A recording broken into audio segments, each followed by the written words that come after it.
Hello everyone, today we start our new chapter Cell Structure and Function। आज हम discuss करेंगे हमारा chapter cell को डिस्कस करने से पहले हम जर्नल डिस्कशन करते हैं। जैसे अगर हम देखें, हमने बहुत सारे लिविंग और नॉन लिविंग थिंग्स के बीच में डिफरेंस पढ़ा है कि लिविंग थिंग्स मूव करती हैं, नॉन लिविंग थिंग्स मूव नहीं करती, लिविंग थिंग्स रिस्पायर करती हैं, नॉन लिविंग थिंग्स रिस्पायर नहीं करती। ऐसे बहुत सारे डिफरेंसेस पढ़े हैं हमने लिविंग थिंग्स और नॉन लिविंग थिंग्स के बेसिस में। क्लियर? ओके, तो इस चैप्टर में हम डिस्कस करेंगे सेल, जो कि लिविंग बींग्स की यूनिट है। दैट्स मीन जो लिविंग बींग्स हैं आपके, क्लियर, वहाँ पे जो बेसिक यूनिट है वो क्या है? सेल। सेल क्या है? आप जैसे अगर एग्जांपल देखा जाए, आप वॉल फॉर्म करते हो, कोई भी आपकी वॉल फॉर्म होती है, क्लियर, तो उस वॉल को बनाने के लिए आपको जो सबसे स्मॉलेस्ट यूनिट चाहिए वो क्या होती है? ब्रिक। क्लियर? बहुत सारी ब्रिक्स को जब आप कंबाइन करते हो तब आपकी क्या फॉर्म होती है? एक वॉल फॉर्म होती है।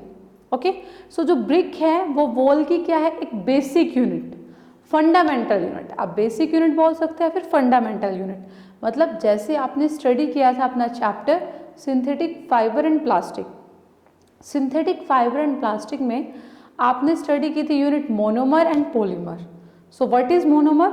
अ unit which repeated over and again to form a polymer. एक पॉलीमर को बनाने के लिए जो यूनिट बार बार रिपीट होती है वो क्या होता है? मोनोमर।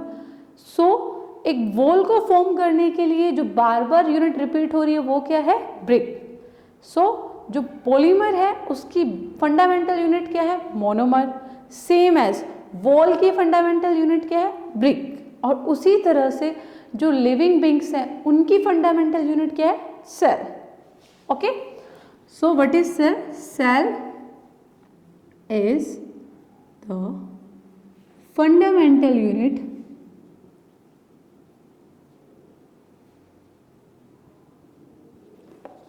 Living beings. जो भी लिविंग बींग्स हैं, वो प्लांट्स हो, एनिमल्स हो, आपकी बैक्टीरिया, फंगी, कोई भी माइक्रो ऑर्गेनिजम्स हो, सबकी जो बेसिक यूनिट है, जो फंडामेंटल यूनिट है वो क्या है? Cell. Clear? Same as brick is the fundamental unit of wall. Clear? अब डिस्कस करते हैं कि सबसे पहले सेल को डिस्कवर किसने किया, in which year he discover it and how. Okay, so next is discovery of cell. क्लियर? डिस्कवरी ऑफ सेल हम स्टडी करते हैं। सो सेल को जो डिस्कवर किया था वो किया था हमारे साइंटिस्ट थे रॉबर्ट हुक। रॉबर्ट हुक ने 1665 में फर्स्ट टाइम सेल को डिस्कवर किया था। ओके, और किसके थ्रू किया था? उन्होंने एग्जामिन किया था एक thin slice of cork. Clear? ये बार्क का पार्ट होता है आपका, जो ट्री है उसकी जो बार्क है उसका एक पार्ट होता है कॉर्क, जिसको उन्होंने एग्जामिन किया था under a ancient microscope. Microscope ये हम सेकंड चैप्टर में डिस्कस कर चुके हैं माइक्रो ऑर्गेनिज्म में। माइक्रोस्कोप क्या है? An instrument which is use to magnify the small object, जो बहुत टाइनी स्मॉल ऑब्जेक्ट को आपको बड़ा करके दिखाता है, मैग्नीफाई करके दिखाता है, वो क्या होता है? माइक्रोस्कोप। तो जो एंशिएंट माइक्रोस्कोप था, दैट्स मीन 1665 में जो माइक्रोस्कोप था, उसकी हेल्प से रॉबर्ट हुक ने डिस्कवर किया था सेल को। क्लियर? और किसको एग्जामिन किया था? एक कॉर्क को एग्जामिन किया था। बिल्कुल थिन स्लाइस ली थी उन्होंने कॉर्क की, उसको उन्होंने देखा तो उसमें उनको क्या दिखाई दिए? बहुत सारे कंपार्टमेंट्स दिखाई दिए, बहुत सारे अलग अलग पार्टीशन हो रखे थे, और उनको उस टाइम उन्होंने कंपार्टमेंट्स नेम दिया था। फर्दर इसका नाम क्या आ गया? Cell. Okay, so first question arise होता है यहाँ से, हु डिस्कवर्ड सेल? तो cell is discovered by Robert Hooke. बहुत इंपॉर्टेंट है आपका, 8th में 9th में हर क्लास में यूज होता है आपका। Who discovered cell? Robert Hooke. In which year? In 1665। 1665 में रॉबर्ट हुक ने सेल को डिस्कवर किया। Okay, and how? Examined thin slice of cork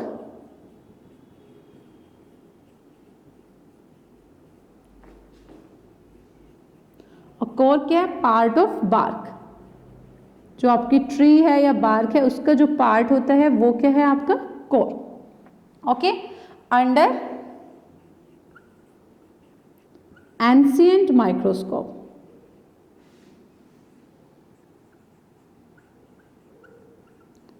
ancient microscope के अंडर उन्होंने स्टडी किया था थिन स्लाइस ऑफ कोर को, और कैसा पाया उन्होंने उसके अंदर उसमें?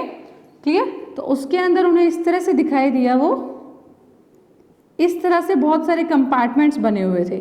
जो जो ये पार्टीशन हो रखी है ये कंपार्टमेंट्स, क्लियर, ये थे आपका सेल। इन कंपार्टमेंट का जो नेम रखा गया वो क्या रखा गया? Cell. Okay, then cell is a basic और fundamental unit of living organism. हम सेल को basic structure and functional unit भी बोल सकते हैं। स्ट्रक्चर एंड फंक्शनल यूनिट क्यों? क्योंकि सेल ही है जो स्ट्रक्चर बना रही है आपका, सेल ही है जो फंक्शन कर रही है आपकी बॉडी में। क्लियर?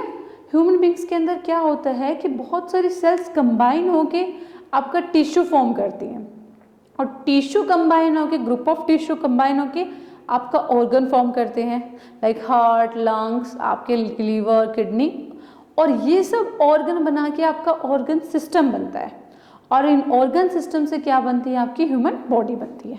क्लियर? तो क्या है जो सेल है वो क्या है? एक basic structure and functional unit. क्यों है? क्योंकि स्ट्रक्चर जो है वो सेल प्रोवाइड करा रही है, हमारी बॉडी में जो फंक्शन कर रही है वो भी क्या कर रही है? सेल कर रही है। ओके, तो अभी तक जो हमने डिस्कस किया वहां से आपके क्वेश्चन राइज होते हैं, what is cell? Then cell is the fundamental unit of living organism, it is the basic and structural unit of living organism. आप राइट ऑन कर सकते हैं। Who discovered cell? Robert Hooke. In which year? In 1665। And how? By examine a thin slice of cork. Clear? इसी तरह से thin slice of cork को किया। अगर अनियन पील जो होती है आपकी, जो अनियन होती है उसकी पील जो होती है, अगर उसको एग्जामिन करें, बहुत देखो क्या होता है कि जो अनियन के स्लाइस कट करते हैं तो बहुत पतली सी थिन पॉलिथीन जैसी लेयर आती है आपकी, उसको एग्जामिन करके देखा तो वो भी उनको वैसी ही लगी। उसमें बहुत सारे कंपार्टमेंट्स थे इस तरह से, और इन कंपार्टमेंट का नेम क्या रखा उन्होंने? सेल। क्लियर? जो छोटे छोटे कंपार्टमेंट्स हैं, जो पार्टीशन हो रखा है, जो रूम्स दिख रहे हैं आपको छोटे छोटे, उनका नाम क्या रखा गया? सेल। क्लियर? अगर बात की जाए, अगर आप बात कर रहे हो जैसे कि बहुत सारे ऐसे ऑर्गेनिजम्स हैं, ठीक है, जिनमें मिलियंस ट्रिलियन सेल्स हैं। हमारी ह्यूमन बॉडी में ऐसा नहीं है कि एक सेल है कि दो सेल है, हमारी ह्यूमन बॉडी में न्यूमरस सेल हैं, बहुत सारी, billions trillions, so many sales.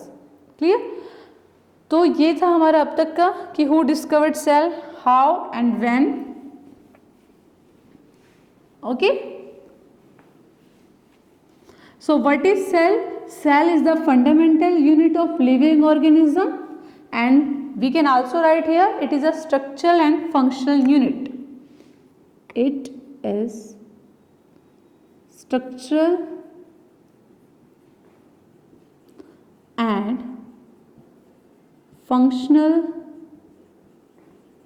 unit of living organism या फिर लिविंग बींग्स, आप राइट डाउन कर सकते हैं। क्लियर? तो कैसी है? Structure and functional unit. Done? अब हम डिस्कस करते हैं कि हमारे बहुत सारे डिफरेंट लिविंग बींग्स में, अब प्लांट्स की बात करें, एनिमल्स की बात करें, या फिर माइक्रो ऑर्गेनिजम्स की बात करें, सब में डिफरेंट सेल्स हैं, और हर सेल का एक डिफरेंट फंक्शन है। 9 सेल है आपकी जो आपके मैसेज ट्रांसफ़र करती है आपकी बॉडी में, ब्लड सेल है आपकी, तो बहुत सारी सेल्स है हमारी ह्यूमन बॉडी में। ओके, तो हम डिस्कस करते हैं यहाँ पे कि जो हमारे ऑर्गेनिजम्स हैं उनको डिवाइड किया गया है 2 कैटेगरी में, on the basis of number of cells. Clear? तो करते हैं आप category of living organism on the basis of cell. Division of living organism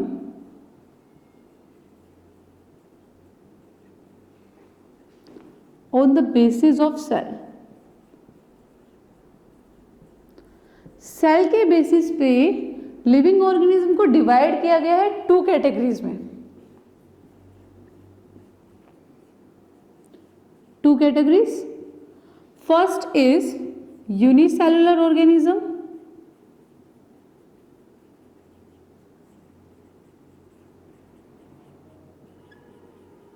and second is multicellular organism।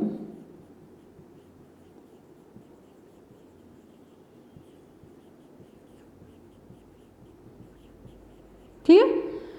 Unicellular and multicellular ये 2 basis हैं जिसमें क्या किया गया है, on the basis of number of cell के बेसिस पे। क्लियर? ये थोड़ा सा मिस्टेक हो गई थी। नंबर ऑफ सेल के बेसिस पे जो डिवाइड किया गया है ऑर्गेनिज्म को, वो 2 कैटेगरी हैं हमारी, unicellular and multicellular. Uni means होता है सिंगल,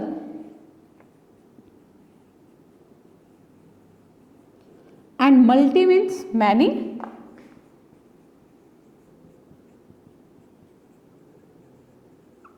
क्लियर? तो यूनिसेलुलर कौन से हैं?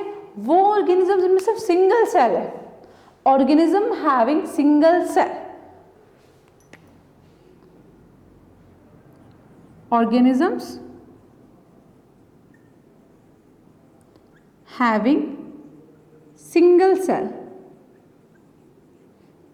जिनके अंदर सिंगल सेल है, सिर्फ एक ही सेल प्रेजेंट है, उन ऑर्गेनिज्म को बोलते हैं यूनिसेलुलर। और जिनके अंदर बहुत सारी सेल्स हैं उनको क्या बोलते हैं? Multicellular. Organisms having many cell, जिनके अंदर बहुत सारे सेल्स है वो कैसे है? मल्टीसेलुलर। और जिनके अंदर सिर्फ सिंगल सेल है वो क्या है? आपके यूनिसेलुलर। एग्जाम्पल की बात करते हैं, आपका बहुत इंपॉर्टेंट है यूनिसेलुलर के example, amoeba, paramecium.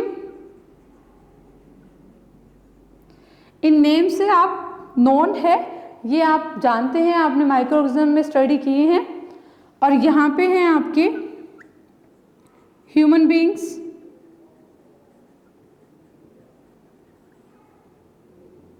Animals. Clear? Okay. So क्या होता है, मल्टी सेलुलर ऑर्गेनिज्म, हमारे अंदर बहुत सारी सेल्स हैं तो हमारे हर सेल का अलग अलग फंक्शन है। बट जैसे अमीबा और पैरामीशियम है, ये सिंगल सेल है, इनके पास एक ही सेल है। जो फंक्शन हमारी फुल बॉडी में बहुत सारी सेल्स कर रही हैं वो इनकी बॉडी में ये एक सिंगल सेल ही करते हैं। जैसे हम क्या करते हैं, हम रिस्पायर कर रहे हैं, सांस ले रहे हैं, और हमारा डाइजेशन हो रहा है, एक्सक्रीशन हो रहा है हमारा, ठीक है, एब्जॉर्प्शन हो रहा है, वो सब हमारी बॉडी में डिफरेंट डिफरेंट ऑर्गन्स हैं, डिफरेंट डिफरेंट सेल्स हैं। बट यहाँ अमीबा में, पैरामीशियम में सिंगल सेल ही है जो इनके सारे फंक्शन करती है, respiration, digestion, excretion, everything. Clear? तो आज हमने डिस्कस किया कि multi cellular organisms, unicellular organisms and cell, what is cell, who discovered cell and how and when. Okay, that's enough for today. Thank you.